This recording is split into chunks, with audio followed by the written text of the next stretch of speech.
जय हिंद। हम आप लोगों को जो संविधान पढ़ा रहे हैं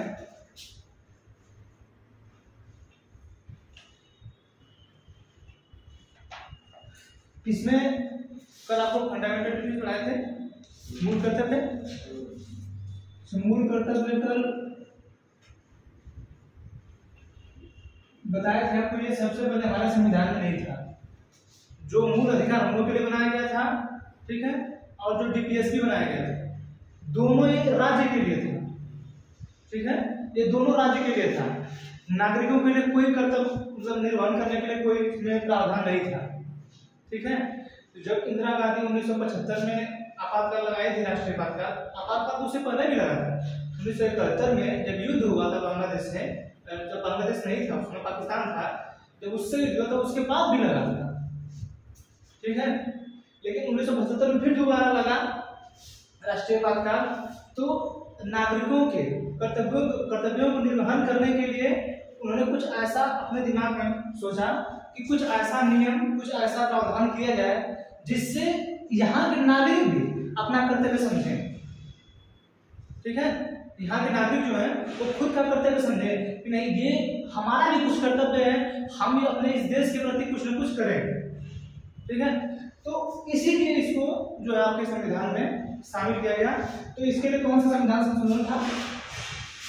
42वां था, 1976 में हुआ था। 42वां 1976 में कौन सी समिति के आधार पे? स्वर्ण सिंह समिति के आधार पे था, ठीक है। इन्होंने जब इसको शामिल करने की बात कही थी तो उस समय 8 मूल कर्तव्य जोड़ना चाहते थे। कितना? 8 मूल कर्तव्य। लेकिन जब संशोधन हुआ तो इसमें जोड़ा गया 10, ठीक है, इसमें जोड़ा गया 10। लेकिन फिर 86वां संविधान संशोधन हुआ, ठीक है, 2002 में।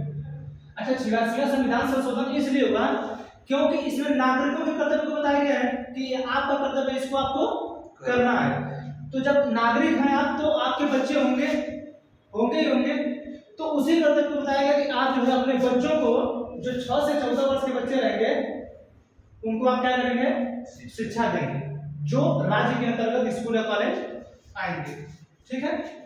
इसे लागू किया गया था वर्मा कमेटी के, ठीक है। आप कभी भी पूछेगा ये जो संशोधन हुआ, ये वाला सरदार स्वर्ण सिंह समिति के आधार पे इसको बनाया गया, इसको लाया गया। लागू किसके आधार पे हुआ? वर्मा कमेटी के आधार पे, ठीक है। ये दोनों क्वेश्चन पूछता है। लागू किससे हुआ? तो इस पे, किस वाले पे लागू हुआ? आया किससे था? सरदार स्वर्ण सिंह समिति से। पहले कितना हुआ था इसमें? 10। बाद में कर दिया गया इसको 11, ठीक है। चला, इसमें इतना है। ये जो है नागरिकों के कर्तव्य को निर्वहन करने के लिए बताया गया है। अच्छा, इसमें जो है आपको ये नहीं लिखा गया है कि आपको जो टैक्स देना है, जैसे हम लोग टैक्स देते हैं ना, हर एक सामान पे टैक्स देते हैं कि नहीं? कोई भी सामान ले, जैसे मार्केट, इसमें टैक्स दिए हो, ये बोर्ड लिए हैं, इस पे टैक्स दिए हो, ठीक है। जितना भी चीज हम कपड़ा पहनते हैं, इस पे टैक्स देते हैं, हमें पता नहीं चलता, लेकिन हम टैक्स देते हैं। लेकिन इस चीज में इस कर्तव्य को दर्शाया नहीं गया है, इसका अलग से प्रावधान नहीं।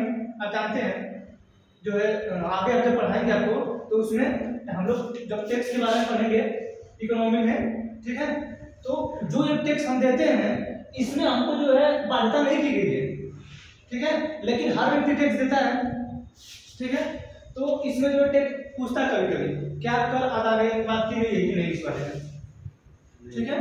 तो कर अदायगी की बात इसमें नहीं की गई है। आपको जो कर देना है इस बारे में मूल कर्तव्य ये नहीं बताया गया है कि आपको कर देना ही देना है। वो भले सरकार आपसे ले रही है, अपना सिस्टम बना के, नियम बना के कि इस इतना पे इतना परसेंट लेंगे, इस पे इस चीज पे इतना परसेंट लेंगे, ठीक है, समझा ना। लेकिन इसमें नहीं कहा गया। अब कहा भी जाता तो कोई दिक्कत नहीं थी, क्योंकि वो आप पे बाध्यता नहीं रहता। अगर मान लीजिए जब बोला गया है कि इन्फोर्समेंट नहीं है, जबरदस्ती से लागू नहीं कराया जा सकता है, तो आप इसमें अगर लिख देते कि कर अदायगी का प्रावधान है, ठीक है, कर अदायगी का प्रावधान है, और इसमें ये लिखा गया है कि आपको इन्फोर्समेंट नहीं हो सकता है, तब तो कोई भी जा सकता है सुप्रीम कोर्ट, लेकिन आपको सुप्रीम कोर्ट भी नहीं जाना इसमें आपको सुप्रीम कोर्ट भी नहीं जाना है, नहीं जाना इसमें। आपको जब वो डीएसपी था उसमें भी नहीं जाना था, आपके मूल अधिकार में जाना था, ठीक है। तो इसमें जो टैक्स का अदायगी का अधिकार इसमें नहीं दिया गया, ठीक है। ये कल हम आपको पढ़ाए थे।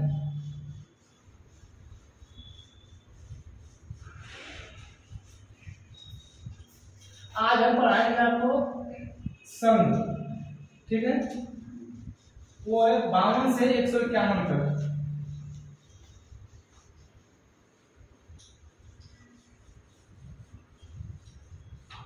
उसमें जो है संघ की चर्चा की गई है, ठीक है।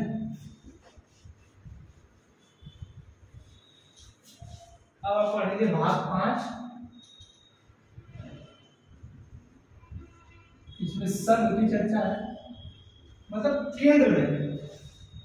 केंद्र में कौन सी चीजें होंगी, ठीक है, क्या क्या होगा। संघ का मतलब केंद्र है। हाँ, यहाँ पे संघ का मतलब केंद्र है। जो आप राज्य वाले में पढ़ रहे थे वो अलग है, ठीक है, ये है सेंट्रल, ठीक है, संघ या केंद्र।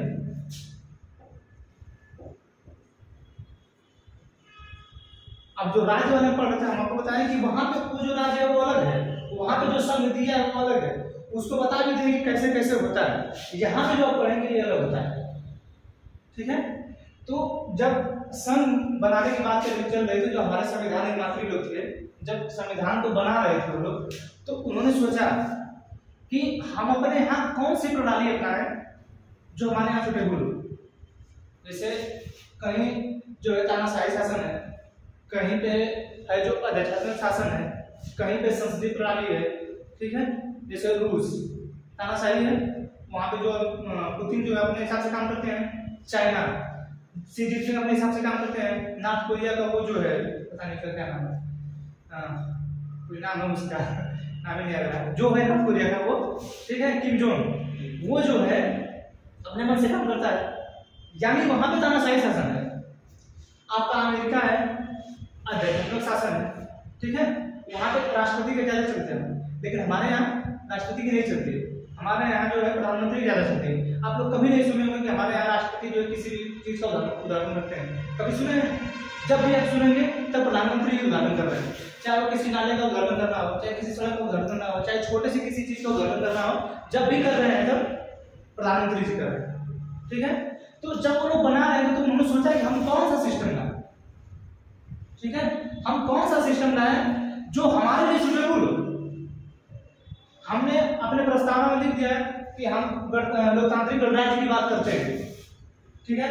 तो हम जब लोकतांत्रिक गणराज्य की बात करते हैं तो हम उसको सिस्टम लाएंगे तब ना कि कैसे कैसे शासन व्यवस्था चले। अगर हम लिख दिए हैं उसका मतलब थोड़े हो, हम उसको कैसे लागू कराएंगे, कैसे उसको सबके सामने ला के रखें कि सब लोग उसको समझे कि ऐसा ही है, ठीक है। तो जब ये बनाने की बात चल रही थी तो एक होता है संसदीय शासन, एक होता है अध्यक्षात्मक,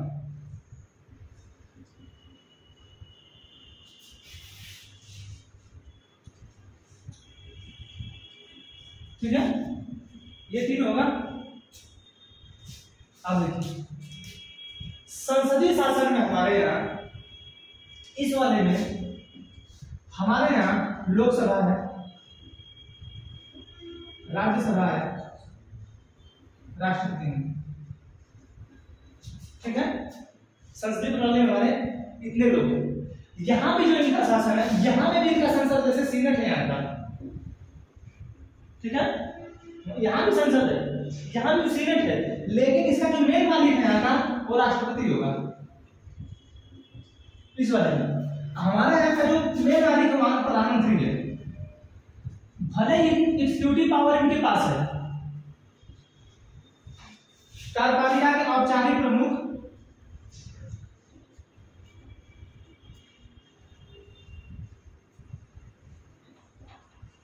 कार्यपालिका के औपचारिक प्रमुख जो है राष्ट्रपति है हमारे यहाँ भी जो कार्यपालिका का जो वास्तविक प्रमुख है राष्ट्रपति है। यहाँ पे हमारे यहाँ कोई भी बिल विधेयक जो होता है सबसे पहले वो प्रधानमंत्री वगैरह लोग पास करते हैं, ठीक है, लोकसभा बाद स्वयं पास होता है, उसके बाद राष्ट्रपति के पास आता है साइन के लिए, सिर्फ साइन के लिए आता है। उस जैसे हमारे यहाँ एक कठपुतली के समान है राष्ट्रपति, ठीक है, इनको कठपुतली के साथ बांध दिया गया है, मतलब इनको प्रधानमंत्री जब चाहेंगे तब साइन करवाएंगे। हम आगे जब पढ़ाएंगे आपको वहाँ वीडियो वाला सिस्टम, तब आपको समझ में आएगा कि नहीं कैसे ये कठपुतली बने, ठीक है।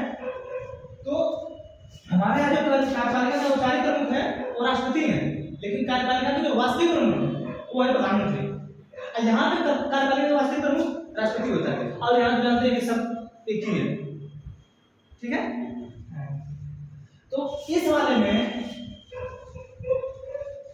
अपने इस वाले में हम क्या क्या पढ़ेंगे आपको पहले बता देते हैं। वो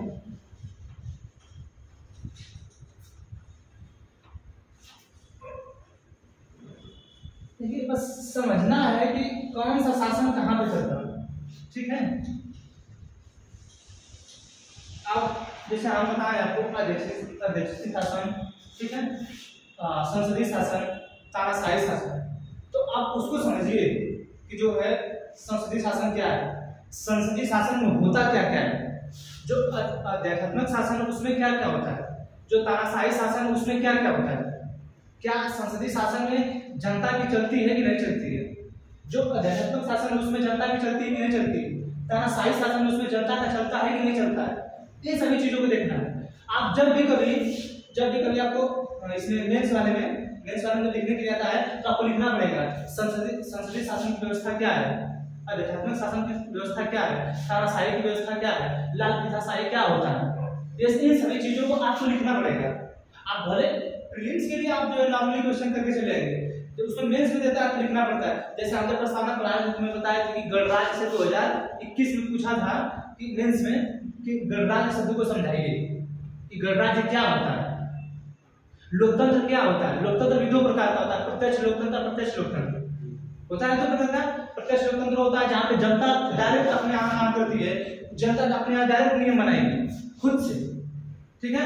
प्रत्यक्ष लोकतंत्र वो होता है जहाँ पे जनता चुन के भेजती है लोगों को अपने आगे, फिर वहां से वो जो है जाते हैं अपने संसद में बैठते हैं, नियम बनाते हैं। तो हम लोग जो है अप्रत्यक्ष लोकतंत्र में रहते हैं। स्विट्जरलैंड वगैरह, जर्मनी वगैरह जो है वो जो है प्रत्यक्ष लोकतंत्र में रहते हैं। वो डायरेक्ट अपने लिए नियम बनाएंगे वो लोग, उसके बाद जो है वहाँ की संसद जो है अपने यहाँ नियम कानून बना के तब उसको लागू करेगी। और हमारे यहाँ जो है लोग पहले नियम बना देंगे, आपको उसको पालन करना है, ठीक है। तो इसमें हमको आपको पढ़ना है। सबसे पहले तो आप पढ़ेंगे राष्ट्रपति, ठीक है, फिर उपराष्ट्रपति, इसी में पढ़ेंगे मंत्रिपरिषद। प्रधानमंत्री की जगह किसी भी अनुच्छेद में नहीं है। इस मंत्रिपरिषद का प्रमुख जो होगा वह प्रधानमंत्री होगा। यहाँ पे आके जो 74 और अनुच्छेद 74 उसमें कहता है कि जो मंत्रिपरिषद है इसका जो प्रमुख होगा वह होगा प्रधानमंत्री। बस यही इसकी चर्चा है। सिर्फ आप सोचिए कि जिसका सिर्फ एक जगह नाम है, सोचिए, इसीलिए कहा जाता है कि कभी भी अपने नाम को छुपा के रखिए। सिर्फ एक जगह नाम है इनका। अब पूरे भारत में शासन भी सकता है प्रधानमंत्री का, नाम सिर्फ एक जगह है, अनुच्छेद 74 में, कि मंत्रिपरिषद का प्रमुख जो होगा वो प्रधानमंत्री होगा। सिर्फ एक जगह है, इसीलिए बोला था कि आप अपना नाम हर जगह मत दीजिए, एक जगह दीजिए जहां से पूरे साम्राज्य पे राज किया जा सके। बताइए कि इस बारे में सिर्फ एक जगह नाम है, इनका कितने जगह नाम, इनका कितने जगह नाम होगा, इनके लिए क्या क्या योग्यता निर्धारित, सब कुछ निर्धारित की गई है। ऐसे तो सिर्फ लोकसभा राज्यसभा की योग्यता निर्धारित है, उसके आधार रख जाएंगे, ठीक है। तो आप देखिए ये जगह सिर्फ नाम है, पूरे जो भारत पे शासन करने की व्यवस्था इनकी है, ठीक है। तो इसमें पढ़ेंगे मंत्रिपरिषद। मंत्रिपरिषद पढ़ने के बाद हम पढ़ेंगे आपका संसद। इस संसद में पढ़ेंगे लोकसभा, राज्यसभा, ठीक है, ये पढ़ेंगे इसमें।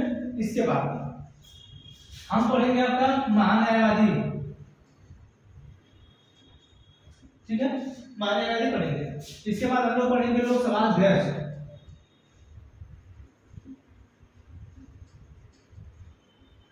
फिर उपाध्यक्ष पढ़ेंगे, फिर राज्यसभा अध्यक्ष पढ़ेंगे, फिर उपाध्यक्ष पढ़ेंगे,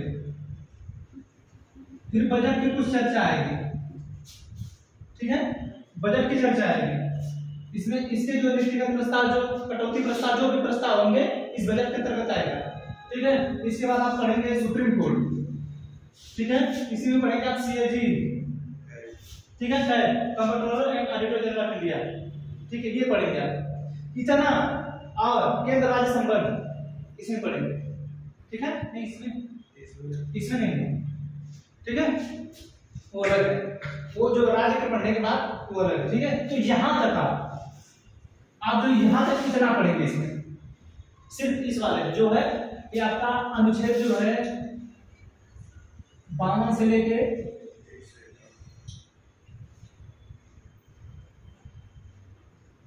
151 तक है, टोटल इसमें 100 अनुच्छेद है, ठीक है। आप जो है इसमें इतना पढ़ेंगे। आप इसी को पढ़ाने में आप देखिए कुछ लोग गायब हैं, ठीक है, अभी जो लोग गायब है आप इतना पढ़ा देंगे, फिर कहेंगे इसको दोहरा दीजिए। अब इसी को पढ़ाने, विस्तार में पढ़ाने में बहुत समय लगेगा, ठीक है। तो सबसे पहले आंसर करेंगे राष्ट्रपति, फिर उपराष्ट्रपति, फिर मंत्रिपरिषद पे आएंगे, फिर संसद पे आएंगे, फिर यहाँ पे ऐसे ऐसे आगे आगे पे तब यहाँ तक आएंगे, ठीक है ना।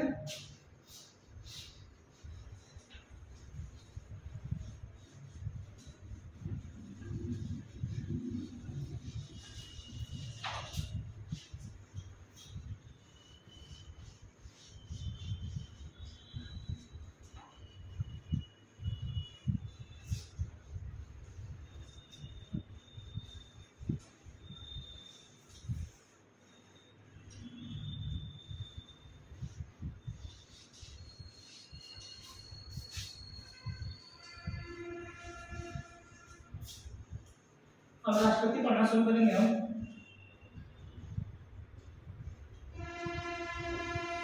अच्छा, ये राष्ट्रपति जो लिखा गया है, ठीक है, ये जो शब्द है थोड़ा सा अजीब टाइप में लगता है। जो शब्द है ये राष्ट्रपति, आप हमारे यहाँ का जो सिस्टम है, कोई भी पत्नी वो अपने जो है उनके पति, उनको पति बोला जाता है ना, जो उनके साथ के, ठीक है। यहाँ पे राष्ट्रपति जो शब्द है कुछ अजीब टाइप में लगता है। ये जो शब्द है महिला के लिए प्रयोग होता है, पुरुष के लिए प्रयोग होता है, सोचिए, ये जो शब्द है राष्ट्रपति वाला, ये जो है महिला के लिए प्रयोग होता है, पुरुष के लिए प्रयोग होता है। अभी हाल ही में हमको लगता है लगभग 3 से 4 महीने पहले इसी शब्द पे विवाद हुआ था, ठीक है, इसी शब्द पे विवाद हुआ था कि क्या हमारे भारत के जो राष्ट्रपति हैं, जो ये पद है, क्या इस पद पे बैठने वाले हर पुरुष या हर महिला को क्या राष्ट्रपति कहा जाए? क्यों ना अगर महिला बैठ रही है उसमें तो उसको राष्ट्रपति कर दिया जाए। ऐसा चला था, ठीक है, ऐसा हमारे संसद में बहुत मतलब विरोध हुआ। अधीर रंजन चौधरी इसमें कांग्रेस के मतलब लोकसभा विपक्ष के नेता है, ठीक है, उसमें कांग्रेस राज्यसभा में, ठीक है, अरे लोकसभा में जो अध्यक्ष है, विपक्ष के नेता है, वो उन्होंने ये बोल दिया था कि हम क्यों ना इनको राष्ट्रपति बोले।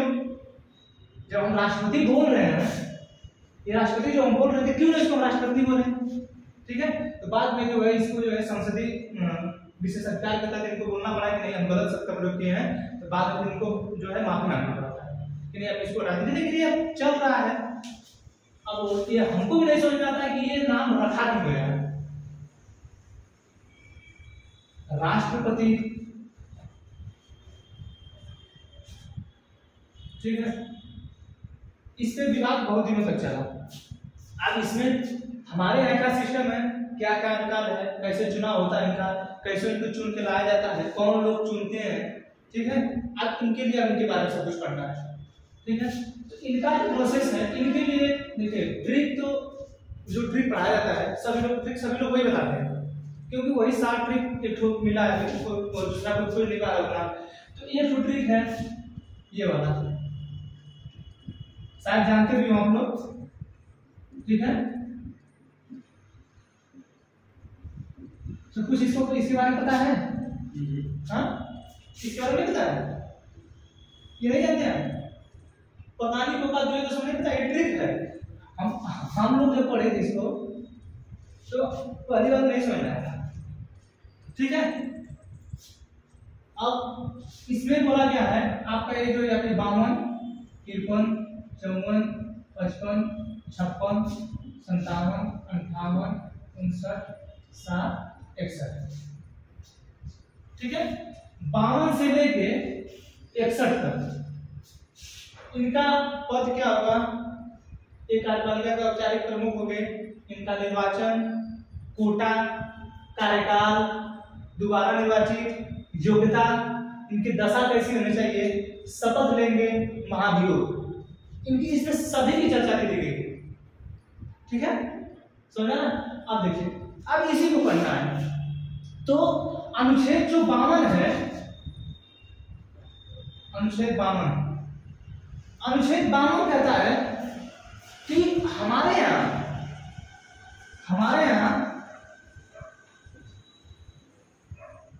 एक राष्ट्रपति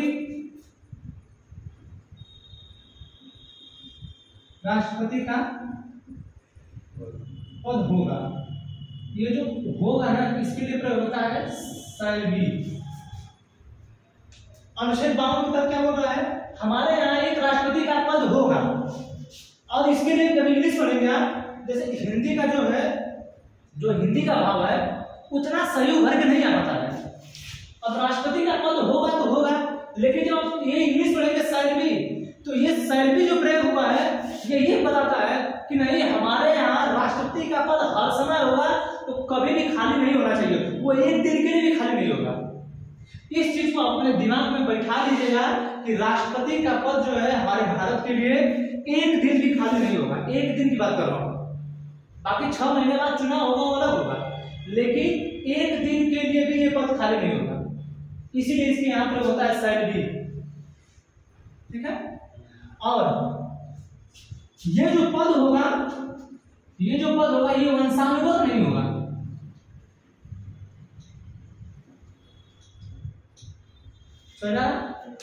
वंशानुगत का मतलब जैसे पीढ़ी दर पीढ़ी नहीं होगा। जैसे ब्रिटेन में इससे पहले थी, अभी जो एक्सपायर कर गई महारानी एलिजाबेथ द्वितीय, ठीक है। जो महारानी एलिजाबेथ द्वितीय है, अभी एक्सपायर कर गई 3-4 महीने पहले, ठीक है, 3-4 महीने ज्यादा हो गया, ये एक्सपायर कर गई है। अब जो है इन्हीं के वंश के हैं किंग चार्ल्स तृतीय, अब ये वर्तमान में वहां पे उस पद पे बैठे हैं, ठीक है। हमारे यहाँ क्या है? हमारे यहाँ वंशानुगत नहीं है।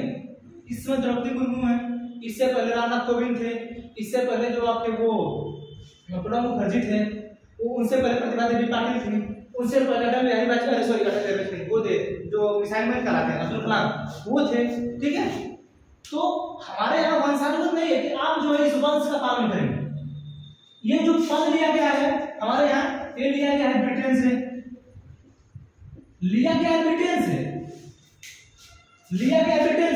लेकिन हम लोग इसका पालन नहीं करते हैं।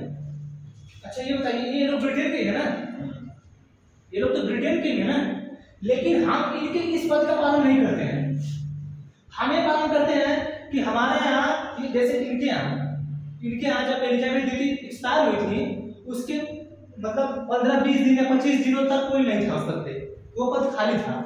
लेकिन हमारे यहाँ क्या बात हो रही है कि ये जो पद है वो एक दिन भी नहीं खाली होना चाहिए, एक दिन भी नहीं, सुना ना, एक दिन भी नहीं खाली होना चाहिए। अगर राष्ट्रपति बाय मिस्टेक एक्सपायर कर जा रहा है, राष्ट्रपति उपराष्ट्रपति हमारे होंगे, ठीक है, उपराष्ट्रपति को बना दिया जाएगा। अगर उपराष्ट्रपति बाय मिस्टेक दोनों लोग खत्म हो जाते हैं, ऐसा संजोग कभी नहीं होगा, बाय मिस्टेक ऐसा हो गया कभी, दोनों लोग खत्म हो जाएंगे तो मुख्य न्यायाधीश बनाया जाएगा। बाय मिस्टेक तीनों लोग खत्म हो जाएंगे तो उसी न्यायाधीशों में से जो हमारे 33 न्यायाधीश हमारे मुख्य न्यायाधीश है, उस 33 में से एक न्यायाधीश को बनाया जाएगा। यानी ये प्रक्रिया हर समय चलती रहेगी। आप जो क्वेश्चन पूछते हैं लोग ना, जैसे लड़के रहेंगे ना, तो क्वेश्चन पूछेंगे सर मान लीजिए दोनों लोग एक्सपायर करके साथ में तब, तीनों लोग एक्सपायर करके तब, हाँ तो 5 सभी लोग एक्सपायर कर जाएंगे तब भी, अगर ये तब भी एक्सपायर कर जाएंगे उसके बाद भी हमारे यहाँ एक दिन भी खाली नहीं रहेगा, किसी न किसी जज को बना दिया जाएगा, ठीक है। इतना तो है नहीं, ऐसी कोई विपत्ति तो नहीं। अब भले उसमें कोई ऐसा करे ना भगवान कभी, लेकिन हो सकता है कभी ऐसा, ठीक है। तो अगर ऐसा हो जाएगा तब भी आपको एक दिन खाली नहीं करना है, एक दिन भी नहीं खाली। इस चीज को ध्यान रखें, कोई भी इसको हल्के मत दीजिएगा, ये नॉर्मल क्वेश्चन नहीं है। आपसे कोई पूछेगा तो एक दिन भी खाली नहीं रहेगा, और जब कोई आपसे बहस करेगा तो बोल दीजिएगा कि एक दिन भी खाली नहीं रहेगा, ठीक है। इसलिए एक दिन, इसके लिए शैल भी का प्रयोग होता है, इसीलिए। तो ये जो पद है, जो राष्ट्रपति हमारे यहाँ पर होगा, ये दिया गया है ब्रिटेन से, शैल भी का प्रयोग होगा, वंशानुगत नहीं होगा, ठीक है, वंशानुगत नहीं होगा। अनुच्छेद 53 क्या कहता है? अनुच्छेद 53 कहता है कि राष्ट्रपति जो है कार्यपालिका का औपचारिक प्रमुख होगा। बता रहे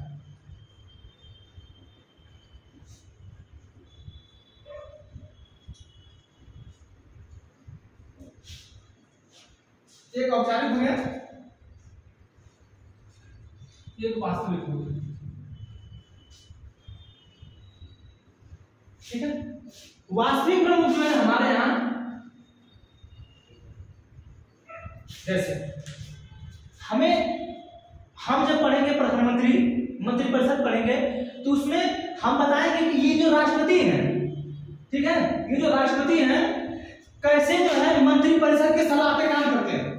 जैसे आप इस चीज को मान के चलिएगा, जब आप किसी के सलाह पे काम करेंगे, आप खुद निर्णय नहीं लेंगे तो आप एक औपचारिक माने जाएंगे, समझा ना? औपचारिक मतलब अपने से निर्णय नहीं लेना, आप अपने से निर्णय नहीं ले पाएंगे। जैसे हमारे राष्ट्रपति हमारे देश के पूरे मालिक हैं। जैसे हमारे घर में हमारी फैमिली है, उस फैमिली में पापा भले पैसा कमाए लेकिन हुक्म किसका चलता है? दादी हो चाहे मम्मी हो, हुक्म उन लोगों का चलता है। इसी तरह ये राष्ट्रपति जी हैं, कितना भी सब कुछ कर ले, इनको मालिक बना दिया जाएगा घर का, आप मालिक रहिए, लेकिन आप जो है इन जो प्रधानमंत्री हैं, जो वास्तविक प्रमुख हैं, इनके कहने पे आप काम करेंगे, ठीक है। तो आप जब आप निर्णय नहीं लेंगे तो आप जो है औपचारिक प्रमुख होंगे, ठीक है। आप जैसे हमारे राष्ट्रपति जो है वो कभी निर्णय नहीं लेते, उनके यहाँ सिर्फ सिग्नेचर के लिए जाता है पेपर, साइन करेंगे, साइन करके दे देंगे। अगर उनको देखिए जब वो प्रमुख हैं तो है, जब हम आगे और आएंगे तो पढ़ाएंगे कि वो सिग्नेचर करेंगे या नहीं करेंगे या अपने जेब में रख लेंगे, वो अलग सिस्टम है, ठीक है। लेकिन यहाँ पे जब आपके पास पावर नहीं है किसी भी चीज को, जैसे ये लोग अध्यादेश कभी जारी कर देते हैं, ठीक है, कभी अध्यादेश जारी करते हैं, तो वो जो पावर है वो अध्यादेश जो जारी करते हैं ये भी वहां के मंत्रिपरिषद की सलाह पे ही जारी करते हैं ये लोग, चाहे जो राष्ट्रपति होगा, समझा है। तो आप जो है कार्यपालिका का औपचारिक प्रमुख होंगे, आप जो है अपने मन से कुछ भी नहीं करेंगे, कुछ भी नहीं, आपकी जो कलम डोलती है वो भी नहीं डोलेगी। जब जिस पेन को आप चला रहे हैं बिना प्रधानमंत्री या मंत्रिपरिषद के कहने से आप उस पेन को नहीं चला सकते हैं, ठीक है। तो इसमें यही कहा गया है कि कार्यपालिका का औपचारिक प्रमुख होगा वो राष्ट्रपति, ठीक है, और जो वास्तविक प्रमुख होगा वो होगा प्रधानमंत्री। तो कभी कभी पूछता है कार्यपालिका का वास्तविक प्रमुख कौन है, कार्यपालिका का औपचारिक प्रमुख कौन है। अच्छा, ये जो है ये सिस्टम हमारे यहाँ है, लेकिन यही सिस्टम यूएसए में नहीं है, यूएसए में ये सिस्टम नहीं है, ठीक है। ये जो हम लोग अपना काम कर रहे हैं, हम लोग औपचारिक प्रमुख हैं, लेकिन जब ये राष्ट्रपति वहां के जो बाइडेन जो वहां के राष्ट्रपति हैं यूएसए के, वो ऐसा सिस्टम नहीं है। तो जब तक किसी भी बिल पे वो सिग्नेचर जब तक वो अपने मन से नहीं करेंगे, ठीक है, हमारे यहाँ तो नियम है वार्ता को करना, अगर नहीं होगा तो वहां जोर लगाएंगे, इनके भी यहाँ भी लगता है। लेकिन जब कभी किसी को पैसा देना रहता है, कुछ भी करना रहता है, ठीक है, तो जब यहाँ के सीनेट से पास होके आता है, यहाँ के सीनेट से जब पास होके आता है बिल वगैरह, तो जब तक ये नहीं कहेंगे पास ही नहीं होगा, ठीक है। हमारे यहाँ संसद पास करके इनको सिग्नेचर करना रहता है, ठीक है। तो इसीलिए कहा गया कि आप जब कुछ निर्णय नहीं ले रहे हैं तो आपको कार्यपालिका का औपचारिक प्रमुख बनाया जाता है।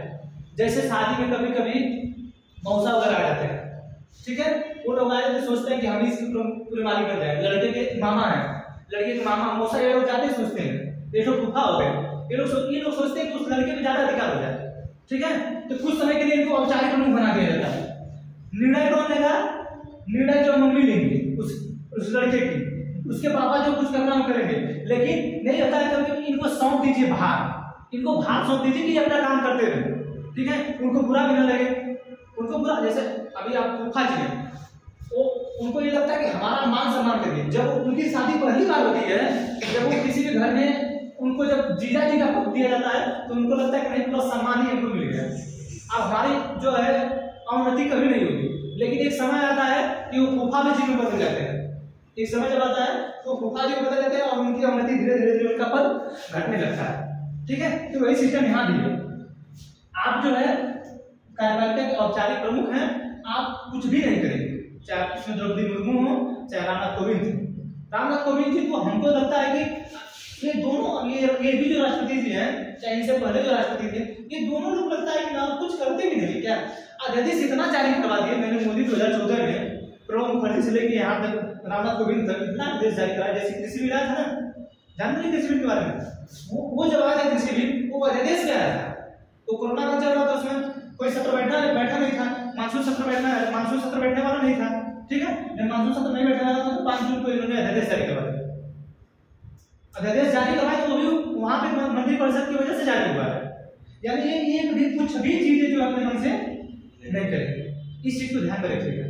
जो अपने मन से आप निर्णय नहीं लेना है, आपको भले, जैसे जब कभी भी प्रधानमंत्री हमारे जाते हैं विदेश में तो उनकी वीजा पे जो लिखा रहता है रिपब्लिक ऑफ इंडिया, उस पर सिग्नेचर रहता है राष्ट्रपति का कि हम जो है इनका जो है जो प्रधानमंत्री जा रहे हैं, ठीक है ना, ये जो जा रहे हैं इनकी जो जाने की अनुमति हम इनको प्रदान कर रहे हैं, ठीक है।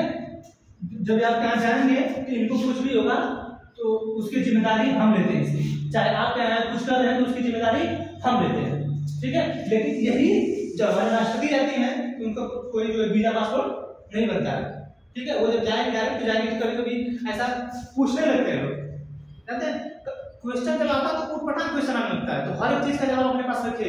एक बार क्वेश्चन हमसे इसी तरह मतलब हम जब पढ़ रहे थे तो एक लड़का पूछ दिया कि भैया ये बताइए कि जब राष्ट्रपति लोग हैं, जैसे ब्रिटेन की जो महारानी हमारे यहाँ आती है कभी कभी, ठीक है, चाहे जो बाइडेन वगैरह राष्ट्रपति वहां क्या कहते हैं, उन लोगों का नहीं लगता है वीजा। आपको कहा नहीं लगता है, कहते हैं कि नहीं लगता है हमारे यहाँ का। और हमारे यहाँ जब लोग आते हैं तो हमारा जो ब्रिटेन की वो हमसे राष्ट्रपति वाला है, प्रधान वहां का नहीं पूछा था वैसे का, वो सिर्फ यहाँ में पूछा था।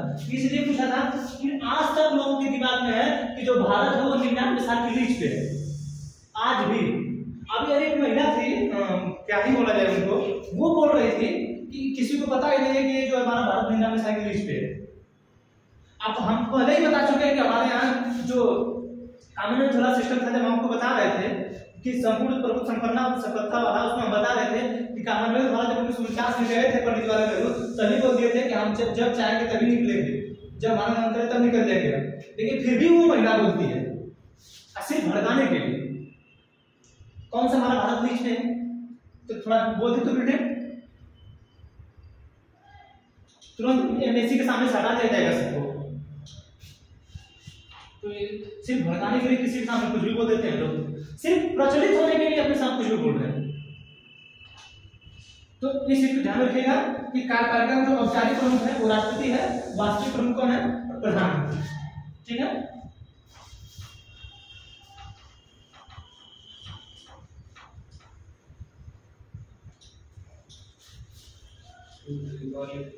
हाँ लिख लीजिए,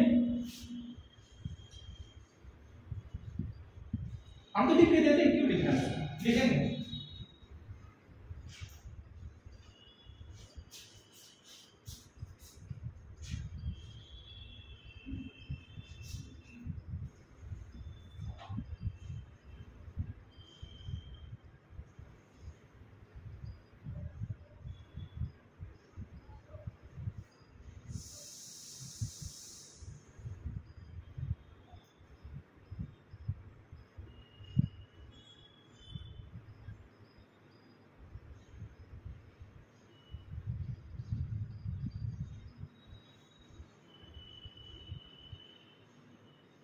ये जो है आपका एक सिंगल है, ठीक है।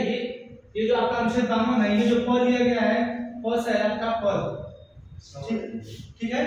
ये जो का है, का से कार्यपालिका, ठीक है, इसको लिख दीजिएगा 53, ये पद है।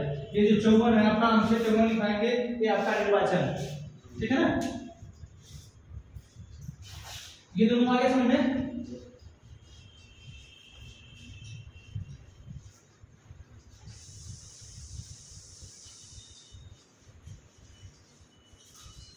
अच्छा, जो अनुच्छेद 53 अभी लिखे थे, इसमें बोला गया कि औपचारिक प्रमुख होगा, ठीक है, लेकिन इसमें यह भी लिखा गया है कि तीनों सेनाओं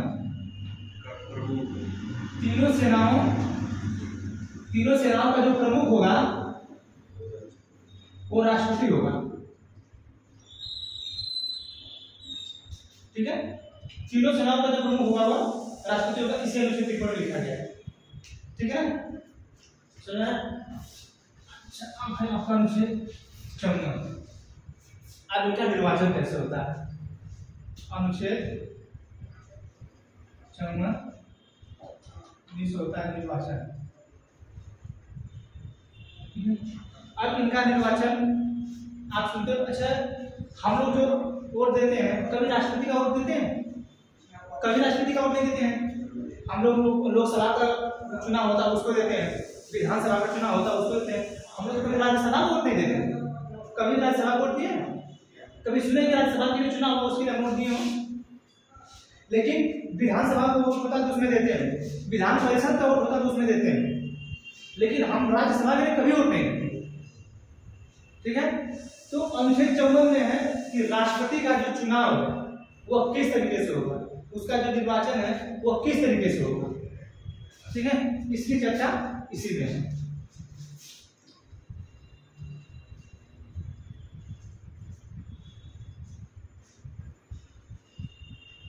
ठीक है, अब देखिए राष्ट्रपति का जो निर्वाचन है, हमारे यहाँ चुनाव कराने का अधिकार दिया गया है किसको?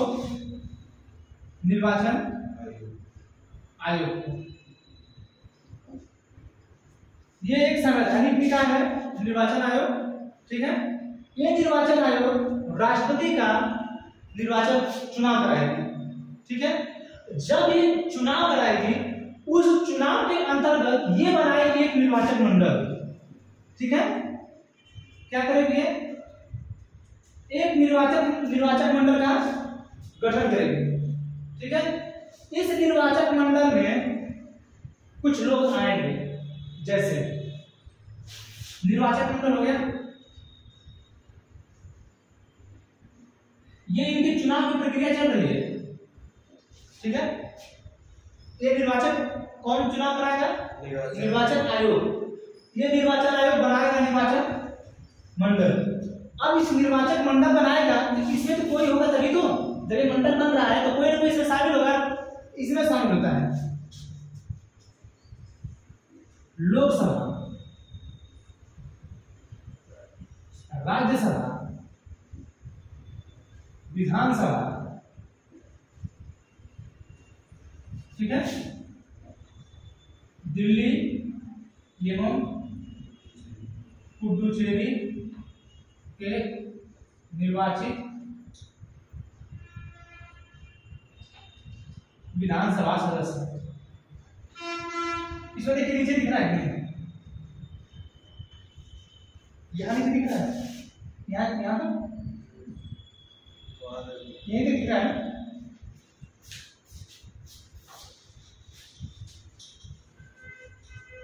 विधानसभा हो गया, ये हो जाएगा इसमें दिल्ली एवं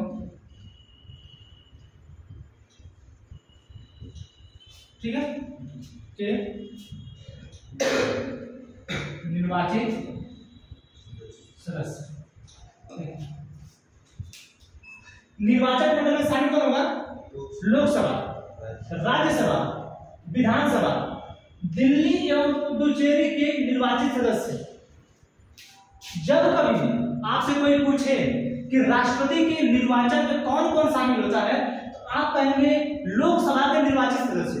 क्या कहेंगे? लोकसभा के निर्वाचित सदस्य, राज्यसभा के निर्वाचित सदस्य और विधानसभा के निर्वाचित सदस्य। सबको बता दीजिए लोकसभा, ठीक है। देखिए ये जो लोकसभा है यहाँ परेशान मत हुई, आगे बताया जाएगा संसद। जो राज्यसभा है 1989 आता है उसमें बताया जाएगा। ये विधानसभा अलग से बताया जाएगा, इसके लिए परेशान मत हुई कि लोकसभा क्या है। ये राज्यसभा क्या है, ये विधानसभा क्या है, आपको बताया जाएगा। देखिए किसी भी देश या राज्य को चलाने के लिए वहां का जो सिस्टम होता है, ठीक है, जैसे हमारा ये देश है, ये हमारी संसद है। संसद में आप जानते होंगे कि यहाँ पे एक हम लोग लोकसभा का वोट देते हैं, ठीक है, राज्यसभा का हम लोग वोट नहीं देते हैं। लेकिन हमारे यहाँ सदन है, लोकसभा और राज्यसभा, ये दो सदन है। हमारे यहाँ संसद के सदस्य 3 है, लोकसभा, राज्यसभा, राष्ट्रपति, 3 सदस्य होते हैं। लेकिन इसके सदन कितने होते हैं, तो लोकसभा और राज्यसभा, ठीक है। इसमें जो सदस्य होते हैं, अच्छा ये सिर्फ ये जो भारत देश के बाद विदेश के हमारे, कभी कभी तो राज्य में भी तो है, हमारे यहाँ राज्य भी तो है। यहाँ पे विधानसभा है, विधान परिषद है, ठीक है। तो आप देखिए ये जो लोकसभा है ये राज्यसभा है, ये विधानसभा है, ये विधान परिषद है। लोकसभा की बात की गई है, राज्यसभा की बात की गई है, विधानसभा की बात की गई है, विधान परिषद की बात नहीं की गई है। और बार-बार बोला जा रहा है कि लोकसभा के निर्वाचित सदस्य, ठीक है, लोकसभा के निर्वाचित सदस्य, अच्छा निर्वाचित सदस्य बोला जा रहा है। कभी भी ध्यान रखिएगा, जब भी बोलिएगा ये मत कहिएगा कि लोकसभा के सदस्य, जो लोकसभा के सदस्य जो भाग लेते हैं। आपको जब भी बोलना है, जो भी बोलना है, ये बोलना है तो सटीक बोलना है कि लोकसभा के जो निर्वाचित सदस्य होंगे। निर्वाचित का मतलब होता है जिनको चुन के उस लोकसभा में भेजा गया है, राज्यसभा में जिनको चुन कर भेजा गया है, विधानसभा में जिनको चुन कर भेजा गया है। अच्छा आप देखेंगे विधान परिषद का नाम नहीं लिखा गया है इस निर्वाचन मंडल में। इस निर्वाचन मंडल में विधान परिषद की कहीं चर्चा नहीं है। अच्छा विधान परिषद की चर्चा इसलिए नहीं है क्योंकि हमारे पूरे देश में विधान परिषद नहीं है। जो हमारे पूरे देश में जो राज्य हैं वहां पर जो है विधान परिषद हर राज्य में नहीं है। जैसे हमारे यहाँ यूपी में है, ठीक है, बिहार में है, ठीक है ना, महाराष्ट्र में है, ठीक है, वेस्ट बंगाल में है, कर्नाटक में है, ठीक है, तेलंगाना में है और अपना आंध्रा में, JNK में। 1 2 3 4 5 6 7 8, ठीक है। तेलंगाना वाला हटाने की बात चल रही है, ठीक है।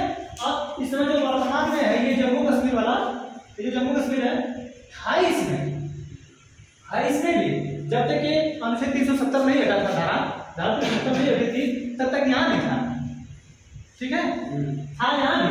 लेकिन अब वर्तमान में जो है, अब जब वहां पे विधानसभा चली रही है तो आपको विधान परिषद नहीं चल रहा है। लेकिन जैसे ही ये विधानसभा लागू होगी तो वहां पे विधान परिषद लागू हो जाएगी, ठीक है ना। तो जब हर जगह नहीं है ये विधान परिषद, जब हर जगह विधान परिषद नहीं है, ठीक है, तो हम कैसे चुनाव करवा दें? ये तो हम नहीं करवा सकते ना। जब हर जगह होगा तो हम करवा देंगे, ठीक है। तो लोकसभा के निर्वाचित सदस्य, यहाँ पे लोकसभा के निर्वाचित सदस्य, राज्यसभा के निर्वाचित सदस्य, मतलब जो लोग चुने गए हैं। जैसे इसमें जो है 12 सदस्य मनोनीत होते हैं, ठीक है। आपको नहीं पता होगा, जब हम ये पढ़ाएंगे राज्यसभा उसमें बताएंगे। लेकिन यहाँ सिर्फ ध्यान दीजिए कि इस राज्यसभा में 12 सदस्य मनोनीत होते हैं और इसको मनोनीत करते हैं राष्ट्रपति, ठीक है। इस लोकसभा में 2 लोग मनोनीत होते थे, एंग्लो इंडियन बता देंगे अभी, ठीक है। ये जो 2 लोग हैं, ये 2 लोग मनोनीत होते थे। इस राज्यसभा में 12 लोग, 2 लोग लोकसभा में। तो कभी कभी पूछता है कि राज्यसभा में मनोनीत होने वाले सदस्यों की संख्या कितनी है, लोकसभा में मनोनीत होने वाले सदस्यों की संख्या कितनी है। अब फिर पूछ देगा इस टोटल संसद में मनोनीत होने वाले सदस्यों की संख्या कितनी है। 3 क्वेश्चन बना बराबर नहीं। लोकसभा में कितने मनोनीत होते हैं? 2। राज्यसभा में कितने होते हैं? 12। टोटल संसद में कितने मनोनीत होते हैं? अरे दोनों तो संसद की बात है ना, इन दोनों को मिला के एमपी बोला जाता है ना, मेंबर ऑफ पार्लियामेंट, वो चाहे लोकसभा का हो चाहे राज्यसभा का हो, दोनों लोग को एमपी ही बोला जाता है, मेंबर ऑफ पार्लियामेंट, ठीक है। इन दोनों को एमपी ही बोला जाता है। तो इस लोकसभा में 2 चुने जाते हैं, मनोनीत किए, चुने नहीं मनोनीत किए जाते हैं। और इस राज्यसभा में भी 12 लोगों को मनोनीत किया जाता है। तो टोटल हो गए 14। तो जब कभी क्वेश्चन पूछेगा कि कितने मनोनीत होते हैं संसद में, तो आप बताएंगे 12। टोटल संसद में 12, ठीक है। सिर्फ राज्यसभा में टोटल संसद में 14, राज्यसभा में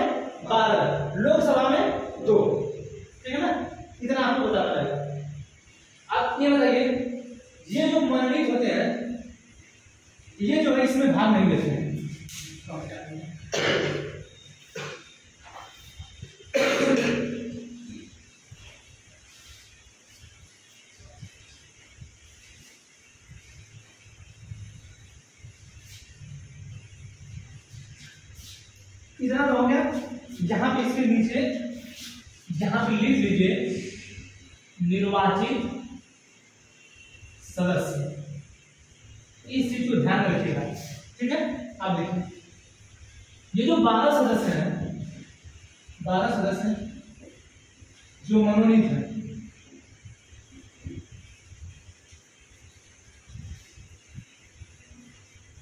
ठीक है, जो दो लोकसभा के हैं मनोनीत है, ठीक है। आपके विधान परिषद ये नहीं है, यानी ये तीनों जो है इस निर्वाचक मंडल के भाग नहीं होंगे। समझ में?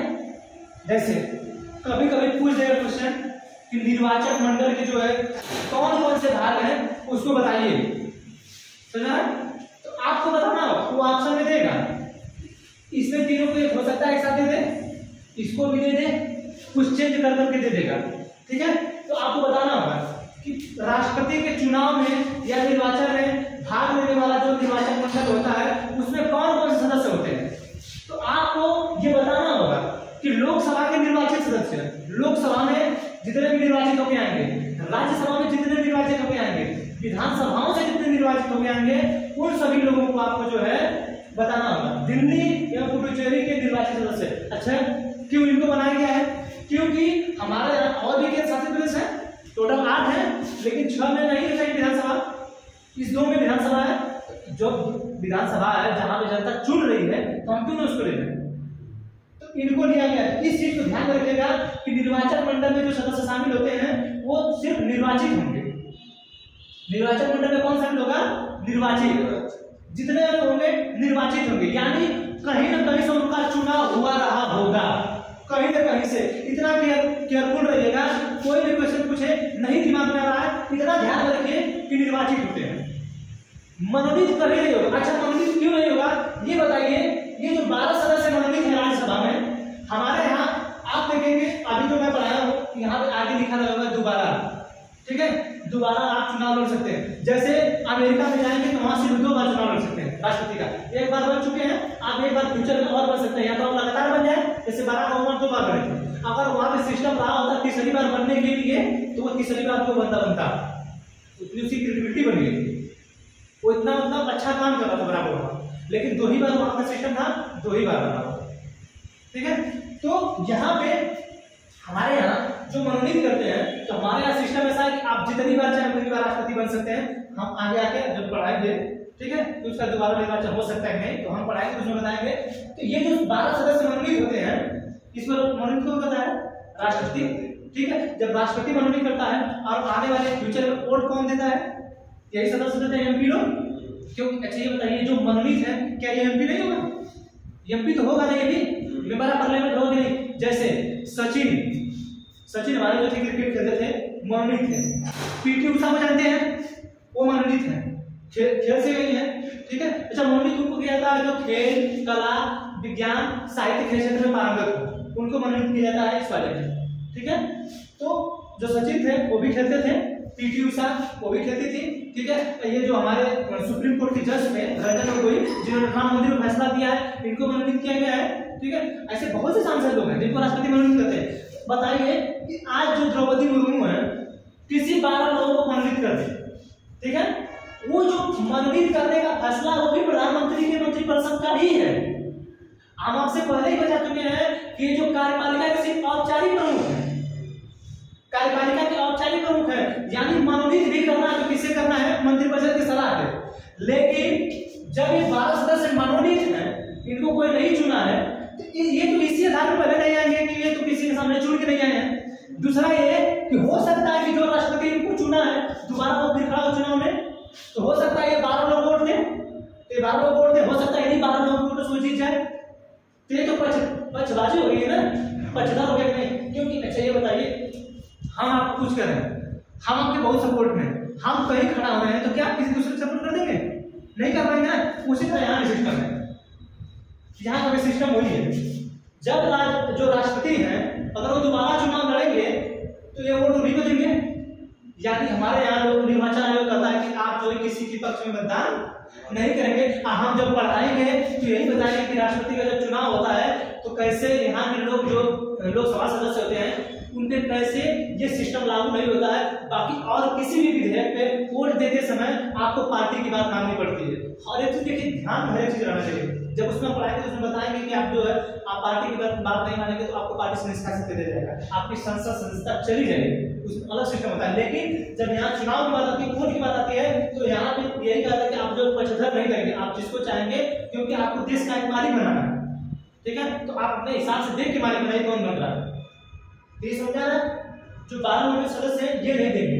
अच्छा, ये जो 2 लोग सभा में मंडल होते हैं इसको समाप्त कर दिया गया है, ठीक है, इसको समाप्त कर दिया गया एंग्लो इंडियन, ठीक है ना। अच्छा, एंग्लो इंडियन होते कौन थे ये कुछ पता है क्या? ये जो यार ये जन्म नहीं, यही तो बात है, यहाँ जन्मना बड़ी बात नहीं थी। जो एंग्लो इंडियन है ना, एंग्लो इंडियन उनको बोला गया है जैसे जब भारत 1947 से पहले आजाद नहीं हुआ था तो जो लोग ब्रिटेन से आए थे, जितने ब्रिटेन से अंग्रेज सब आए थे, उन्होंने क्या किया, हमारे यहाँ की महिलाओं से शादी कर दिया, ठीक है, हमारे यहाँ की महिलाओं से शादी किया, उनके साथ बच्चे हुए, ठीक है। तो जब उनके साथ शादी हुई और भारत जब आजाद हुआ, यहाँ पे उनको मारा जाने लगा, पीटा जाने लगा कि नहीं ये अंग्रेज है, इनको यहाँ से भगाओ, यहाँ से भगाओ। तो यहाँ से उस ऐसे समय में कुछ ऐसी महिलाओं को भी छोड़ के गए थे वो लोग जो महिलाएं प्रेग्नेंट उनके साथ रखे, ठीक है। तो आप बताइए वो उनका पति भी नहीं है तो फिर कैसे उनको मान्यता कौन सी दी जाए? तो हमारे यहाँ जो नागरिकता का सिस्टम वगैरह सब बना था, जो उसका बच्चा होगा वो उसको क्या बोला जाएगा, किस आधार में क्या देगी, ये बात आई कि नहीं? जब हम नागरिकता आपको पढ़ाए हैं तो एंग्लो इंडियन आ गया, तो उस बच्चे को जो नागरिकता दी जाएगी तो आप वहां पे भी सोचते हैं, अगर उस दिन हम बताए होते कि अगर एंग्लो इंडियन था तो शायद आप उतना ना समझ पाते, ठीक है। लेकिन अब जो इसको नागरिकता दी जाएगी तो इसको एक बेस बना दिया गया कि जितने भी महिलाएं हमारे यहाँ की अंग्रेजों के साथ थी। अच्छा, अंग्रेजों में कुछ लोग ये बोल देते हैं कि जो लोग विदेशों के साथ थे नहीं, जो लोग सिर्फ यूरोप के थे। अब यूरोप वाले, यूरोप की जितने भी कंट्री है, ठीक है, ये नहीं कि आप नॉर्थ अमेरिका बता दें, साउथ अमेरिका बता दें, अफ्रीका बता दें, नहीं, आपको सिर्फ ये समझना है एंग्लो इंडियन उनको बोला जाता है जो लोग यूरोप के थे। जैसे फ्रांस के लोग हमारे यहाँ शासन के थे, ठीक है, फ्रांस के, पुर्तगाल के, ब्रिटेन के, ठीक है, डेनमार्क के, ये लोग शासन किए थे ना। ये लोग जब हमारे यहाँ आए थे, हमारे यहाँ महिलाओं से शादी कर ली। अब जो है भारत जब स्वतंत्र होने लगा तो बहुत से ऐसा नहीं होता कि कभी कभी समय बीच में छोड़ के लोग चले जाते हैं, तो महिला बहुत से लोगों के बच्चे थे, बहुत से लोग प्रेग्नेंट थी, ठीक है, तो उसी बीच में छोड़ के चले गए। तो इन्हीं लोगों को कहा गया है एंग्लो इंडियन, ठीक है, वही लोग एंग्लो इंडियन होंगे जिनके पिता यूरोप के होंगे।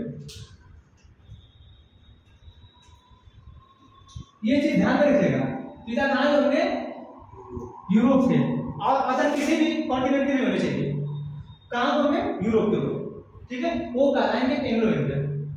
अच्छा, ये भी मनोनीत हो रहे हैं, मनोनीत कौन कर रहा है, राष्ट्रपति।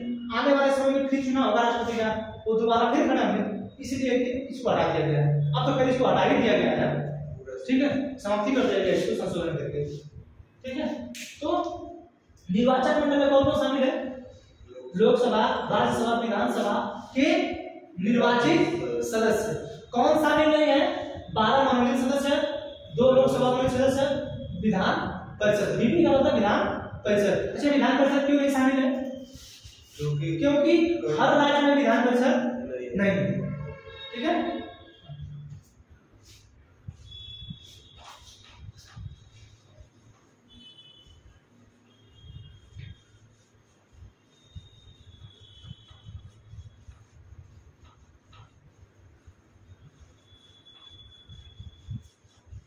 अच्छा, ये लोग तो आप वोट देंगे राष्ट्रपति को, कैसे वोट देंगे ये समझना है। अभी ये निर्वाचन नहीं चल रहा है, वो आज हो भी नहीं पाएगा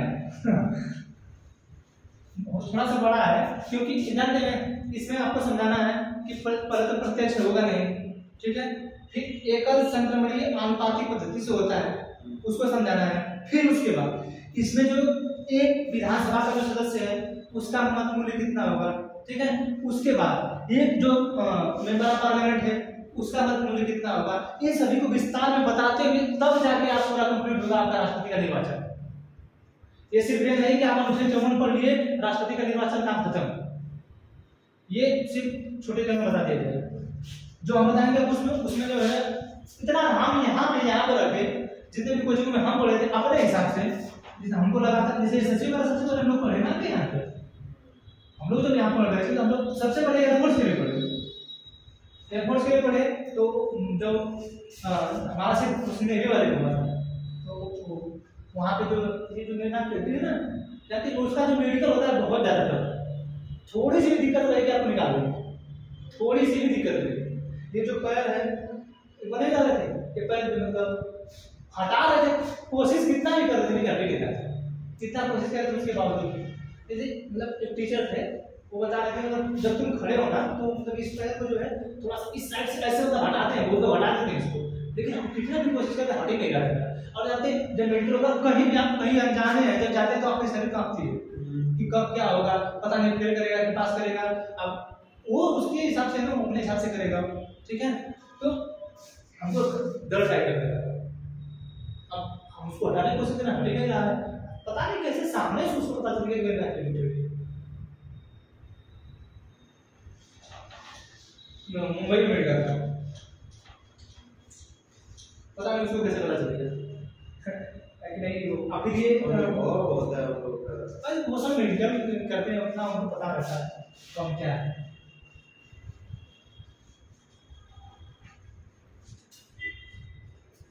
ये निर्वाचन मंडल समझा गया, ठीक है।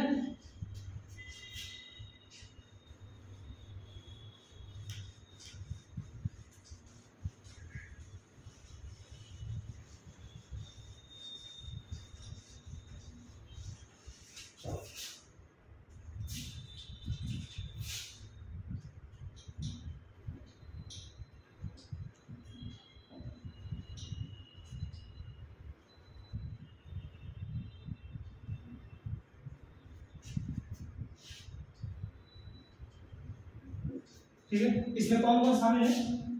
पहले तो निर्वाचन आयोग का चुनाव कराएगा, ठीक है, निर्वाचक मंडल बनेगा एक, ठीक है। अब इसमें बताते कौन कौन शामिल होगा, ठीक है। अब देखिए इसका जो चुनाव होता है, ठीक है, चुनाव एकल संक्रमणीय है,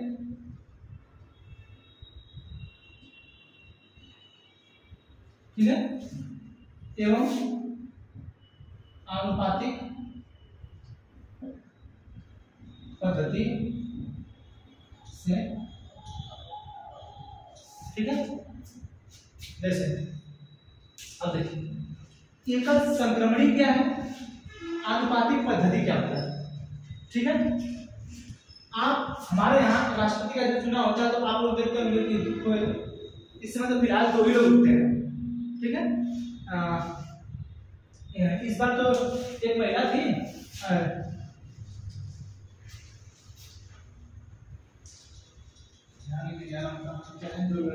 राष्ट्रपति का चुनाव था,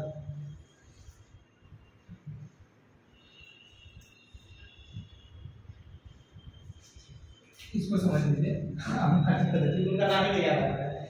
ये जो आनुपातिक पद्धति होता है इसमें यह है कि मान लीजिए ये बी सी, ठीक है।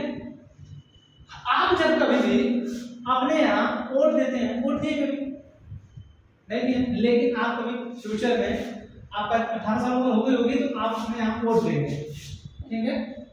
जब आप अपने यहाँ वोट देंगे तो आप मुखिया को वोट देंगे, चाहे मुखिया हम लोग प्रधान बोलते हैं उसको, ठीक है। आप चाहे जिला पंचायत को दें, जिला पंचायत जानते होंगे यहाँ हमारे यहाँ चलता है, ठीक है, चाहे बीडीसी को दें, इसके भी जानते होंगे, ठीक है। इन लोगों को जब आप वोट देते हैं तो इनका जो पेपर बनता है बैलेट पेपर, इस बैलेट पेपर पे ये जो बैलेट पेपर इस तरह बैलेट पेपर है, ठीक है। इस बैलेट पेपर पे जो है यहाँ पे यहाँ इस तरह बैलेट पेपर होगा, हम एक बार दिए अपने प्रधान, पहली बार दिए थे, पहली बार हमारे प्रधान जी हुए थे, हम भी प्रधान नहीं कर दिए हैं प्रधान का, उसमें गलत मार देते हैं, नहीं तो वहां से मुहर मिलता है, उस मुहर से मारा जाता है। तो ये जो है यहाँ पे ये जो अलग अलग है, ठीक है, ये वैरायटी बनाएगा आप मंगरू, झगड़ू, मोहित, सुरेश, ठीक है, दिनेश, ये हो गए। अब इनका चुनाव चिन्ह कुल्हाड़ी, ठीक है, कुल्हाड़ी, किसी का सूर्य देखे होंगे, किसी का चक्की देखे होंगे, किसी का अनार,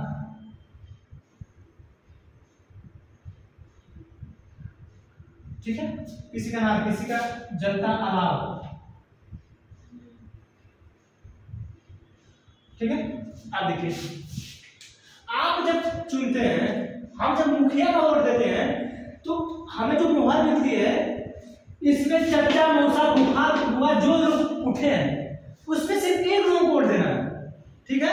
तो आप जो है ये जैसे आपका पेपर है ना, ठीक है, ये जो आपका पेपर है ये इससे हो गया। आप जब चुनाव देते हैं वहां पर जब आप वोट देंगे तो आप जो है इस साइड का नाम लिखा गया है, ये बीचों बीच हो गया, इस मंगरू का नाम लिखा है, यहाँ पे इनका चुनाव चिन्ह कुल्हाड़ी है, इस तरह सबका नाम लिखा है, ठीक है। होता क्या था, गांव में क्या होता था, जो लोग नहीं समझ पाते थे ना वो लोग वोट कैसे देते थे, मोहर तो जानते थे कि मोहर मारना है, वो लोग मोहर लेके मान लीजिए मोहित को मारना है, मोहित को मार दिए, ठीक है। गलती क्या करते थे, इस मोहित को मारने के बाद, इस मोहित को मारने के बाद ये जो है इसको इस तरह मोड़ देते थे, इस तरह, ये इसको इस तरह देखा। अब ये जो मोहित है इसका वाला जो है इस पे छप जाता है, सुना है, इसका वाला इस पे छप जाता था, लेकिन इसमें करना क्या था, आप जब मार रहे हैं इसको यहाँ पे मार दिए मोहरा बीचों बीच, इस मोहित वाले बीचों बीच मोहरा है, अब इसको करना है आपको इस पे, देख रहे हैं, सुना ना, यानी आप इस वाले भाग को उठा के इससे कर देंगे, तो इस मोहित वाले पे मारिए चाहे यहाँ पे मारिए, आप जब भी मारेंगे मोहर उठा के जब करेंगे तो इसी वाले में आएगा, इसे चक्की वाले में आएगा नहीं, तो इसको मोड़ना इस तरह रहता था, मोड़ना इस तरह रहता था, गलती से मोड़ देते इसमें और ये जो है इस पे आ जाता था, इस पे आता था, वही हो जाता था वोट खराब, ठीक है, कोई वोट कैसे होता था। हमारे यहाँ इस बार चुनाव हुआ था, एक लड़का क्या किया था जानते हैं, जो लड़का था वो इस पे 2-3 पे लगातार मारा था, ऐसे मारा था, ठीक है। तो हमें तो पहली बार गए थे, लेकिन वहां जैसे क्या होता है कुछ लोग ज्यादा एक्टिव होते तो पूछ लेते हैं, तो हमको नहीं पता चला, हमको नहीं समझ आया, पहली बार गए थे तो हमको नहीं समझ आया, हमको बताइए इसमें कैसे मारा जाता है, तो हमको बताया कि देखिए पहले इसके यहाँ करके उसको फोल्ड करेंगे, अब अगर आप इस तरह फोल्ड करेंगे तो खराब हो जाता था, तो यही कंसिडरेशन का होता था, यही खराब हो जाता है, तो नहीं करते वोट हमारा इतना खराब हो गया। जैसे आप ये डिसाइड तो नहीं कर पाएंगे ना, वहाँ पे जो गिनती होती है वहाँ पे, आप जब आप अपने बूथ पे जाएंगे गिनती पे, तो आप कैसे डिसाइड कर पाएंगे कि ये गिनती जो मारा था, जो यहाँ पे छपा, चाहे यहाँ पे छपा है, जो छपा है यहाँ पे, आप कैसे डिसाइड कर पाएंगे कि हमको ही मारा था, उस पर नाम तो लिखा नहीं है, लेकिन लोग कहते हैं कि हमारा इतना खराब हो गया, हमारा वोट इतना खराब हो गया, ठीक है। जिसपे मारा रहता है ना उसका जो सही बना रहता है, जिसपे छपता है उसमें थोड़ा सा उल्टा हो जाता है, तब लोग समझते हैं कि नहीं मतलब मेरे को मारा गया था, लेकिन उतना भी समझ में नहीं आता है, ठीक है। तो इसको मोड़ना रहता है इस तरह। अब इसका जो सिस्टम है कि आपको अगर मारना है तो एक जगह मोहर मारिए, सिर्फ एक जगह, इस मोहित को ही मारिए, ठीक है, बाकी अन्य किसी को नहीं मारना है। लेकिन जब आप राष्ट्रपति का चुनाव करेंगे, राष्ट्रपति का जब वोट होगा, राष्ट्रपति का जब चुनाव होगा तो आप आनुपातिक तरीके से देंगे, जैसे हो सकता है आप पहले मंगरू को पहले नंबर पे रखें, झगड़ू को दूसरे नंबर पे, मोहित को तीसरे नंबर पे, सुरेश को चौथे नंबर पे, 5वें नंबर पे। यानी आप अभी बोल रहे थे कि ये जो है मुखिया वाले चुनाव में हम सबको वोट नहीं देते हैं, सिर्फ उसी को देते हैं जिसको हमें जिताना है, चाहे मोहित को दे, चाहे झगड़ू को दे, चाहे मंगरू को दे, देंगे सिर्फ एक पे, मुहर लगेगा सिर्फ एक पे, एक ही को देना। लेकिन जब भी राष्ट्रपति का चुनाव होगा और राष्ट्रपति का चुनाव होगा तो आप जो है आनुपातिक पद्धति में वोट देंगे। यानी अगर आपको यही जो समझ लीजिए राष्ट्रपति का चुनाव उठ गए, अब इसी में अगर आपको लगता है, आपको लगा आप मंगरू को जिताना चाहते हैं तो मंगरू को पहले स्थान पर रखेंगे। अगर आपको लग रहा है कि झगड़ू को दूसरा, हम अगर मंगरू नहीं जीत रहे हैं, जैसे ऐसा तो होगा कि आप जिसको वोट देना वो जीत जाए, तो आप चाहेंगे कि हम दूसरे किसी को प्रेफरेंस दें, हो सकता है कि नहीं?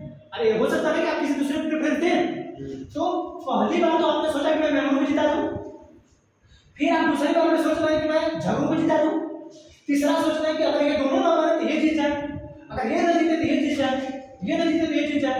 ये हो गया आपका एक।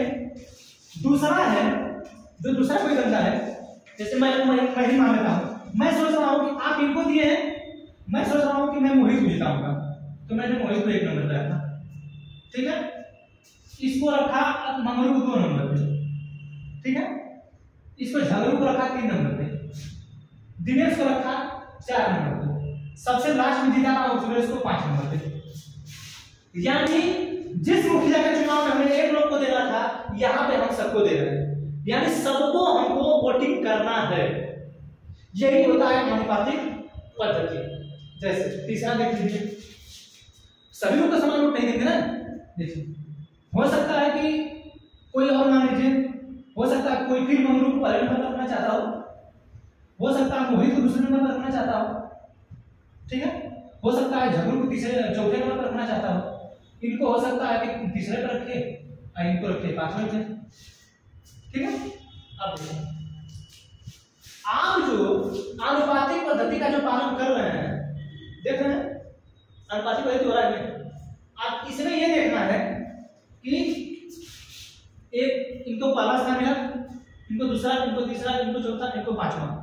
यही है आपका अनुपातिक पद्धति कि किस अनुपात में आप किसको कौन सी वरीयता देके, जैसे प्रेफरेंस देके आप उनको प्रेफरेंस देके आप जो इसी अनुपातिक पद्धति का पालन करते हैं, ठीक है। समझ रहे हैं? यही है आपकी अनुपातिक पद्धति। आप जो है सबको वोट देंगे, किसी को छोड़ेंगे नहीं। जैसे इसमें अब जो मैं मुखिया वाला बता रहा हूं, इसमें सिर्फ एक पे मोहर होना चाहिए, ठीक है, किसी और अन्य दूसरे को मोहर नहीं होनी चाहिए, ठीक है। लेकिन इसमें आप सब पे उसमें दिया रहेगा कि आप पहले स्थान पे किसको चाहते हैं, दूसरे स्थान पे किसको चाहते हैं, तीसरे स्थान पे किसको चाहते हैं। इतने लोग होंगे नहीं उसमें, इतने लोग इसमें होंगे नहीं, लेकिन ये जो है आपका जो वोटिंग वाला सिस्टम है, ये वाला जो वोटिंग वाला सिस्टम है, वहां पे एक ही लोग रहते हैं, राष्ट्रपति में 2 ही लोग लड़े थे ना इस बार, ठीक है। तो यहाँ पे मुखिया वाला है, इसमें जो सिस्टम है क्या अलग है। अब देखिए ये मान लीजिए ये मंगरू है, ये झगड़ू है, ठीक है। अब ये चुनाव लड़ रहे हैं, ठीक है। जीतता कौन है? जो पहला वोट पाया होगा। अब इनको हम मिटा देते हैं, उसको दूसरा बना देते हैं, ठीक है। अनुपातिक समझ गए? अनुपातिक कैसे होता है, ठीक है। अब देखिए एकल संक्रमण देखिए, ये बी सी, ये 3 लोग चुनाव लड़ रहे हैं, ठीक है। हम आप और कई लोग वोट दे रहे हैं, ठीक है। हम वोट दे रहे हैं, हम चाहते हैं इनको पहले नंबर पर रखें, ठीक है। इनको चाहते हैं हम दूसरे नंबर पर रखें,